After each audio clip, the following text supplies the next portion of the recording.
Jessica Alexanderson, also known as Scuba Jess, is an avid scuba diver and an underwater photographer based in Seattle, Washington.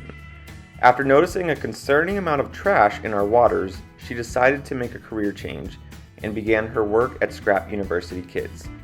This educational initiative teaches children that all metal can be recycled and everyday actions can make a lasting impact on the environment. Their book, The Girl Who Recycled 1 Million Cans, shares a meaningful story that teaches kids about recycling, math, community, financial literacy, perseverance, teamwork, donating, and more. All right, everyone. I am joined by Jess Alexanderson from Scrap University Kids, author of The Girl Who Recycled 1 Million Cans. Has the book right there. Amazing. I'm really excited to talk to you, Jess. This is awesome. Thank you so much for being here. Yeah, thank you so much for your time. And I just love BookBaby. And so anytime I get to chat with any of your guys' staff, it's like always a fun day. And so I really appreciate it. Amazing. Yeah, we love the work you're doing too. And I think that's a perfect way for me to just kind of dive right into it. I want to give you an opportunity to share some of your background and, what inspired you to start doing the work you're doing today with Scrap University Kids. Oh, great. Thank you. My name is Jess, and I was born in New York, and I was just, I've been moving west my whole life. So I grew up in Utah in the middle of nowhere, and then I moved out to Washington in 2008 for my old job. I used to work for Evergreen Shipping for 15 years, shipping containers all over the world, big cargo ships. And so it was just an interesting way to see how the world worked. And most of our number one exports out of this country are actually recycled commodities. So used paper, metal scrap, plastic scrap, and then along with like all of the fresh produce like hay, apples, cherries, all that kind of stuff. And so that's how I actually met my co-author, Brad. He was one of my customers at Evergreen. He shipped used car batteries to Korea or Southeast Asia to be recycled. And I always just thought that was interesting that he was always one of my nicest customers, never yelled at me, which is very rare in shipping because people are very high stress and angry, like the ship was delayed or you're out of containers or you have too many containers. I don't even know. There's always problems. And Brad was always like so down to earth and just a nice guy. And so I was like, one day I'm like, hey, are you hiring? Like, what are you guys doing over there? And so he's like, yeah, he's like, I would hire you to run my shipping department, but is that what you want to do with your life? And I'm like, no, after 15 years of shipping, I want to do something to help the planet. And I'm actually a scuba diver. And so I go diving all the time and take pictures of these amazing sea creatures here in the Seattle area. But I also noticed so much garbage in the oceans and it was so heartbreaking. And I'm like, I need to do something about this garbage. And there's so much actual metal down there and plastic and just all of this stuff. And so I sent a picture to Brad and he's like, all of that metal can be recycled. And I'm like, I know they can. Like, I didn't think anybody would want like an old rusty chain or crab pots or fishing hooks. And he's like, no, you just bring all that metal to a scrapyard and they'll actually pay you for it. And I'm like, oh, well, if I didn't know about this, probably a lot of other people didn't know about it either. And so that's what we decided to do is start this company called Scrap University Kids. We're a metal recycling focused company, and we want to share all of our knowledge with the next generation. And so they can help the planet. And if they have the option to choose between plastic or metal, pick the metal because metal recycles forever. And you can actually make money recycling it. So it's just, we want to make it fun and easy for kids. And so our company is Brad, the metal recycler, and then I'm the scuba diver person that's cleaning up. And then Shazia, our co-author, she's so amazing. She's actually an elementary school teacher up in Canada. She's been teaching for over 15 years. So the three of us just joined up and we want to teach little kids about recycling and make it fun and happy. That's amazing. And how long ago did you start it? So we started last April. So we just had our April? anniversary. Yeah. So I guess now Awesome. we're already almost July, which is crazy. I know. So yeah, just 1 year doing this so far. And every day I just wake up and like the most amazing, exciting things keep happening. And I'm like, oh, okay, I guess I made the right decision. So yeah, it's been pretty cool. So how have you noticed like how do kids react when you share this message with them? Do you think are they like pretty excited when they hear about it? Are they interested? And so they are totally interested. So our book that we wrote is called The Girl Who Recycled 1 Million Cans. And I don't know if I should tell you a little about the book, but the kids really seem to love our spokesperson. We have a little mascot and he's a talking magnet, and his name is Mr. Ferris Maglio. And whenever I go read to the kids, I have a shirt. I should have been wearing it right now, but it's a shirt of Mr. Maglio, and it says all metal could be recycled. And on every page of the book, he's giving out metal recycling facts. And so I actually got a couple stickers made that I can give out to the kids. I love that. And like you could put like the words above him. So it's like reduce, reuse, recycle. How many cans can you recycle? And yeah, so like it's just so fun because when I read to them, we have also a glossary section in the back of the book with some important words that stick with Mr. Ferris Maglio. So like pollution, community, donating, recycle. And so I go through before I read them the definition, I just ask them like, do you know what pollution is, or have you heard of recycling? And like the kids just come up with the most amazing answers, and they're so adorable. Like this one little girl's like, oh, pollution is so bad, my mommy does it sometimes she'll roll the window down and throw her banana peel out. Like, oh, that's so funny. And then I'm like, do you guys know about recycling cans? And this little boy's like, my daddy drinks a lot of beer, we have a lot of cans. Yeah, kids, their minds could just like wander. Yes, they're so cute. But so that's why for this story we just wanted to focus only on cans, aluminum cans, because all metal can be recycled. But every kid has held a can basically, or has seen a can before. And recycling is kind of complicated and confusing for so many people for a lot of reasons, but if we could just focus on aluminum cans, we only recycle 45% of them in this country, which is so sad because aluminum recycles forever. So what is it? Is it because people are just throwing them out? Is that why it's only 45%? Yeah, that's another reason why I want to start this company. Is like, I'm like the crazy can lady now. Is I see cans and garbage cans everywhere I go, like at the gas station, at the car wash, they only have a garbage can. It's always overflowing with cans along the side of the roads, underwater. And I just think that people don't either have access to recycling bins. Like you can just save your can, you can squish it and just save it until you actually find a recycle bin and put it in. But I just think that people, it's either like the awareness or they think recycling is like a scam, or they're just lazy. I don't really know. So that's just the one thing I'm like, okay, Brazil just actually hit 100% for recycling aluminum cans. And I'm like, if Brazil can do it, we can do it. Yeah, right. There's no reason to be 45% in this country. I just think that people are just too lazy about it. And like, they don't really think about like the process to actually get that aluminum out of like the bauxite minerals and all the people that worked in the mine to get that metal out of the planet to make your can. Yeah. And then you just drink it and you just throw it in the garbage, which is so sad because that can be a can forever. So, so yeah, that's just one thing we want to try to fix. So I actually have a question that I'm wondering, what is now the difference? Like when I take my recycling out every Thursday, and I have like in it, like my cans, glass, plastics, is there a difference between where that recycling goes and what you're talking about with scrap yards? Yeah, so for the scrap yards, they'll actually pay you for your cans. I mean, it's good. The people with the blue bin want your cans because they use the money from the metal in those to actually help pay for the other stuff to get recycled, because plastic is actually not very valuable. I mean, some of it, I think like the 1s and 2s are the only ones that can really be recycled like maybe 5 or 7 times. And then after that just degrades. And so the metal can be recycled forever. Metal is a traded commodity on the market and the prices fluctuate, but has higher value. And so and the scrapyard will also take like all of the things that you can't put in your blue bin, like your Christmas lights, your wires, your tinfoil, like your wire hangers, like all these other things that are actually made of metal, but people don't know what to do with it. If it says you can't put it in the blue bin, they just throw it in the garbage. And we're like, no, don't throw it in the garbage, actually take it to your scrapyard and they'll pay you for it. Non-ferrous metal, which doesn't stick to a magnet, is paid for by the pound. If it does stick to a magnet, ferrous, that's like iron, steel, that's paid for by the ton. So you would need a lot of that to make money, but for the cans, it's by the pound. So it's about 34 cans for 1 pound. Okay. So you need a lot, but you can save them up for a while and then go cash them in.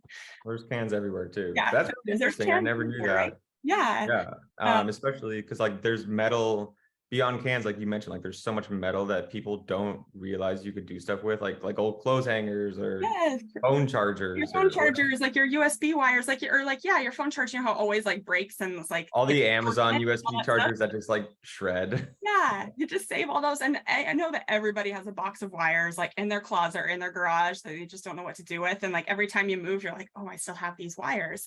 So it would be a good project to get the kids to go around the neighborhood, like with a parent, obviously, to be safe, and go knock on everybody's doors and say, hey, can I take all your wires? Can I take all your random metal? And we'll actually take it to the scrapyard, cash it in, and then they could donate that money to a charity or have a pizza party or just something. So the kids are learning about these. So what have been some of your, I know it's like it's a new endeavor, what have been some of your biggest wins so oh my far? gosh. I mean,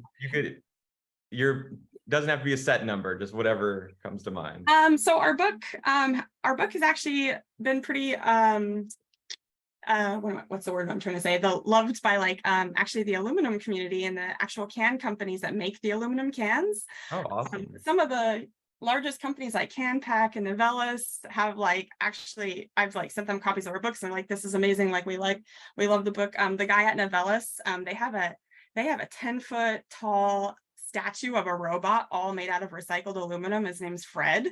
And so he sent me a picture of Fred holding up our book. And that was probably one of the happiest days of my life. It was so cool. And then one of the other companies ordered books for every kid in second grade for the whole school at their local school. And then they went and read to the kids. They actually had like a big, this is not the Can Man, but they have a different Can Man, kind of like him. They had a life-size guy in a can suit that was reading to the kids. And I'm like, oh my gosh, like this can guy went and read our book to all these students.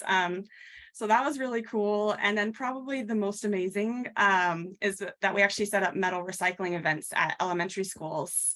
So we connect local scrapyards to the schools so that they could bring a bin to the parking lot so the kids can fill it up easily, so they don't have to drive to the scrapyard. And then the whole school brings all their metal. And we did a one weekend event at a school in Pittsburgh. Not that far from you. Yeah, not too far from you. Yeah. And they actually made the CBS Evening News, which was like so amazing. So they recycled, what did they do? 4,820 pounds in one day. They just did a one-day metal recycling event where all of the cars would pull up right next to the bin and just dump their metal in. So that was pretty cool to have it on the CBS Evening News. It's probably the #1 most amazing. Yeah, it seems like I follow like you all on Instagram, and like it just seems like you're always doing such cool stuff. And I love that it's getting kids excited at a young age, because it's so important, especially because kids don't know, like unless you, and it almost feels like some people are, it's not even like, discussing recycling is a hard conversation, but it almost feels like sometimes people think it is. Like it shouldn't be a hard conversation. It shouldn't be hard at all. And we're just doing this to try to help our planet as much as we can. Like our planet needs our help. Our oceans need so much help. And this is just something fun and easy little kids can do. Just go look for cans like it's a treasure hunt. I had a can company up in Canada called Northwater. They were sending out 10 packs of water for the whole month of December. And they were giving out a free copy of our book for like the Christmas or holiday month. And so I suggested like when you order that 10 pack, just hide the cans all around your house, kind of like an Easter egg hunt, read to the kids, and then they can go find the cans. And there's just so many things like that. And yeah, if we could just teach little kids that's our goal, like just never ever throw a can in the garbage for the rest of your life. And so it's just fun and easy. I actually have like little can earrings that I wear when I go. I love that. Kids. So it's fun, but yeah, there's no reason that our numbers should be this low for aluminum, especially since it recycles forever. So yeah, and we're almost, yeah. So I didn't even actually tell you about the book if you want to know a little bit more about well, so my question is like, what when you started this, did you always think like we need a book to go with it? Like what made you I know the book it's perfect for it, but like what kind of led to that? Actually Brad is the one that already had the story written with Shazia before I joined the team. So they already had like the story all worked out, because Brad has 2 daughters. He has 3-year-old and 6-year-old Lexi and Ellie, and his 6-year-old Ellie loves unicorns. And since he's in the metal recycling industry, his kids know, he always asks them, how do you guys make money? And they always will just say cans, like they just know. And so that's how he got the inspiration to write the story, is that Ellie loves unicorns. And so she finds out she gets money for the cans she recycles. They actually live in Vancouver, Canada, where they get 10 cents per can, which is so amazing. They have a deposit system. So she decides that she wants to recycle 1 million cans so she could buy a unicorn. So it's just a really cute, fun story. She gets her whole school involved, all her classmates, they also want a unicorn. And so, Brad and Shazia already had this story written out. Shazia, since she's a school teacher, there's like some math equations in here to get the kids counting cans. And it's just, and our artist, Adam, is just amazing. He made the pages so vibrant, colorful, like it's just a really happy story. But here she is. Actually, I'll just read the first line because it's so cute. So she says, "Hi, I'm Ellie." And there's little Lexi in her diaper. She's so cute. And it says, "My daddy has been teaching me about recycling. He told me to look for aluminum cans so we can help save the planet." And then Mr. Maglio says, "All cans are 100% recyclable." And so that's just how it starts off, but I'll flip through a couple of pages for you guys so you can see how cute it is. I love it. Illustrations are awesome. I love that the little mascot is kind of plugged everywhere. Yeah, and there's actually hidden unicorns on the back of a lot of the pages. Oh, they're very hard to see right now with the lighting, but there's like random, you can't even really see it. Hidden unicorns on almost every page of the book. So it's kind of like a Where's Waldo situation, so the kids can go back through and look for the unicorn. But yeah, Ellie is like all excited, and all of her friends are excited. Another random fact about our book is she's actually wearing a Pearl Jam shirt. It's like the Stickman logo. So the kids have no idea what Pearl Jam is, but for the parents, it's a nice plug for them. Pearl Jam is on my list of concerts I really would love to see. I firmly believe that Eddie Vedder has the best voice in rock and roll history. Yeah, he's amazing. And yeah, they're also from Seattle, so that was just kind of the tie-in since we're up here in the Pacific Northwest. And they also have a whole website called Vitology about like helping ways to save the planet. And so when we started writing this, I reached out to them and I was like, "Hey, we're making this book to teach kids about recycling." And so, yeah, they let us use the logo. So that was really nice of them. Yeah, and it's just a really fun book. I don't want to spoil the ending, but they end up doing something else with their money. So I don't want to spoil the ending, but it's pretty cute. And so there's some good lessons in here. The book includes important life lessons: recycling, community, math, financial literacy, perseverance, sharing, teamwork, and donating. So I love it. And so like what, as like the process of, so you said it was written, how was like the self-publishing process for you? Was it like, just kind of share like, what you and your team went through, just how it went, anything like that? It was a little tricky at first because I've never written a book or published a book. And like at first I'm like, okay, we have to try to find a publisher. And that is like insane. It's like winning the lottery, basically. You're like, you have to send your submission on the third day of a full moon and to the right exact person, and they might email you or they might not, and you'll never know. So I was like, okay, this doesn't sound good. And I'm like, how do all these other people do it? And so I was just like looking around at some other websites, and a lot of them had like 0% customer service. They're like, you can upload your book in this exact format with all these things. And I didn't understand what any of it was. So I was just like watching so many YouTube videos. And then when I found out about BookBaby, I'm like, oh my gosh, BookBaby is amazing, because you actually call them and they'll answer your phone and they'll answer all your questions and they'll help you, and they have all the guides on how to do everything. And so that really was the decision maker for us to go with BookBaby and have like a real life customer and have our books printed in the US. We always wanted it to be made in the US, and like on recycled paper. And we love how you guys have the solar panels on your roof there. Like it just seemed like a perfect fit for us. Awesome. But yeah, it was a tricky process. I had to figure out how to get the ISBN number, how to get the barcode, how to get like just so many things. And I wasn't from the shipping side of things, so this was my first ever book, so it was a lot to learn. But I think once you get the first one done, it should be easier after that. So yeah.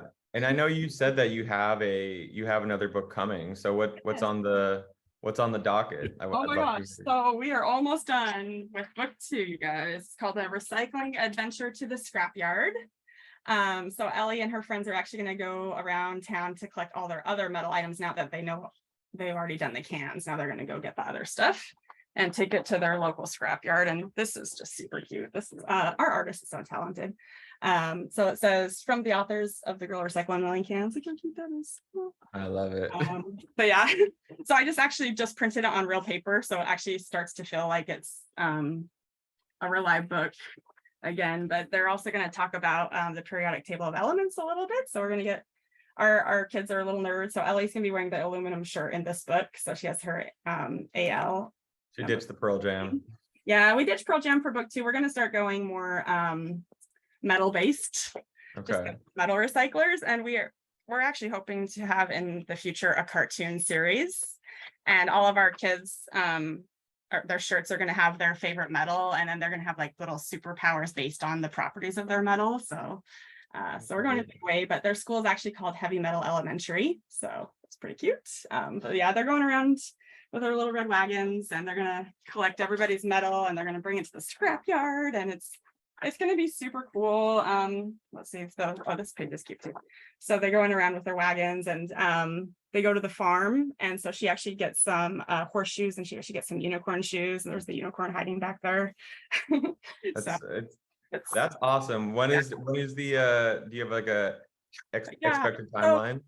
Well, today, maybe, knock on wood, is the day that our artist is supposed to be finishing the file. So hopefully he can finish it this week, and then I'm going to be uploading it to BookBaby next week. So if all goes well, I think once we upload it to BookBaby, it takes about 3 weeks to get into the system, and then we can start doing pre-orders. And then I think it takes about 3 months for it to actually be officially out. So we're thinking the first book came out in September. So we were trying to get September again, but I don't know if we might have missed the deadline on that. We're aiming somewhere in mid-September, maybe.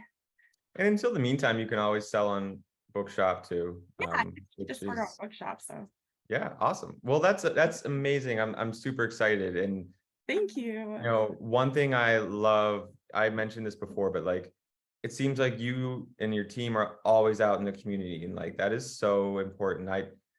I can't stress to authors enough, like no matter what genre they write, like your audience are children and like their parents. So like you need to connect with children and their parents. You need to connect with readers. So like how valuable has that been for you? Because like I'll share like your socials on with this interview so people could see like all the work you do, but like you guys do awesome work. Like how valuable has that been? Oh my gosh, it's so amazing. And like it's just the best feeling ever when you actually go read to the kids and just see their eyes light up, and like they get it. Like as soon as you read this book to them, they just start looking for cans to recycle. So they're like, oh, it's awesome. So but yeah, like I did a cleanup dive a couple weeks ago down in Tacoma, and we teamed up with Surfrider Foundation, who has people topside cleaning up with like buckets. And I was so happy to see like a bunch of little kids there on the beach cleaning up the beach, and we were cleaning up underwater. And then I came out and I had a stack of books like at the tent, and I was like autographing. It's so weird because people want my autograph now. I'm like, what?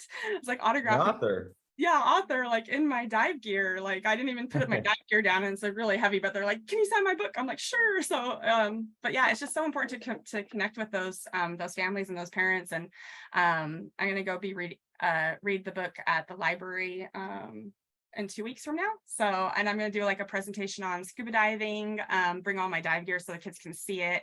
And then we're going to play some games like metal sorting games. I'm going to read the book. We also have free coloring pages on the website. We have Mr. Maglio and the unicorn. So I'm going to bring some coloring pages and have the kids color, and they write their recycling goals on there. So it's pretty fun. But yeah, just getting out there in the community and actually just talking to the people. I think that's the best way to make those connections, because just online, like, I don't know, I just email a lot of people or cold call a lot of schools or things. And it's just so hard. Like we would love to have our book in schools and at all of the libraries, but each library you have to do like one by one, and it's just so much work. So if you can actually get into an actual event that has kids there, I think that's probably the best way to do it. So that, you know, that is something that I think a lot of children's book authors do. Like they see the value in like getting in front of kids and parents, but I think some of them just don't quite know how. Like, so how do you, like, what has your process been of like forming connections with schools and communities? And like, is it just like reaching out via email, like you said? Yeah, like how... emails. I've been having more luck like at recycling conventions, because our book's related to recycling. And so I actually went to a recycling convention in Nashville with like, I think it was like 5,000 people or over that there. And I mean, they all like loved the book. I was like, before I even got in, at a stack of books and they were like swarming me in the hallway. So You're a superstar. so if you can find like a thing that relates to your book, like where actual big The companies, community, like community, yeah. And everybody right now is so into sustainability and your ESG goals and all of that stuff. And like, this is a way that our book can actually help some companies achieve their goals. But yeah, I met at one of those recycling conventions, I met a lady from the Seattle school district. And I think district level is easier. If you can talk to people at the district, it's a lot easier than calling one school by one at a time. But yeah, the best success I've had at schools is if I know somebody that works at the school, like one of the teachers, and they're the teacher actually cares about the planet or recycling. Like you need like that champion, because teachers are so overworked and overwhelmed and they don't really have time to like add one more thing to their schedule. So but they do really like it if you say, I'm a local author and I want to come in and read to the kids. It kind of gives the teacher a little bit of a break because you're there reading to the kids. So they could just kind of hang out for like, I don't know, 20 minutes or whatever. So that's nice.